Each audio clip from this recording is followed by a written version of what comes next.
Assalomu alaykum, akvarium baliq ishqibozlari.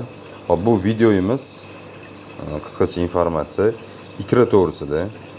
Givirozi, bluzar, mobani ikralari mana yaqinda qo'qib olingan. Hop, oradan bir 4 kunmi, 5 kun o'tdi. Mana bu yerda ko'rib turibsizlar, to'q jigaring bilan och ikralar aralash. Hop, bu to'q jigaringlar o'sha urug'langan ikralar. Ama oppoqlari, oqlari bular уже urug'lanmagan. Bularni nima qilish kerak? Обязательно inkubator ichidan bularni terib olib tashlash kerak. Ertaga bular urug'langan ikrani ham o'zi bilan nobud qilmasligi uchun. O'shaning uchun vaqtida buni tozalab, ikralarini olib tashlash kerak, urug'lanmaganlarni. Inkubator o'zini ham ichini toza tutish kerak, suvlarini ham chayib turish kerak. Suvlar ham aynib ketib qoladi. Aynib ketganning hisobiga boshqa ikralar ham uvol bo'lib ketib qoladi. O'shaning uchun buni обязательно yuvib, chayib, oqarib qolgan, urug'lanmagan ikralarni olib tashlaymiz.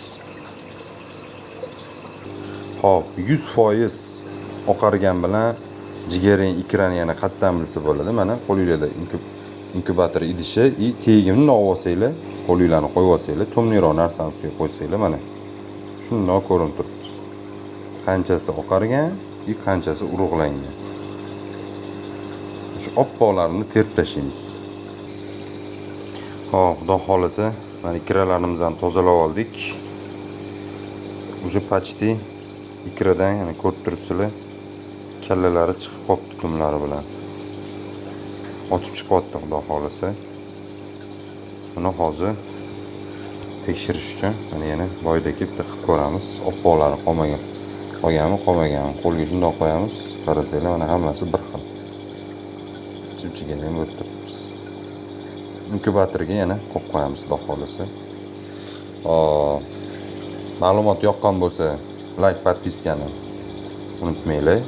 Kimga shunaqa qiziqarli ma'lumotlar kerak bo'lsa, kanalimizni kuzatib borsanglar, qo'ldan kelgancha yoritib boramiz. Bizani kuzatib boringlar, sog' bo'linglar, salomat bo'linglar.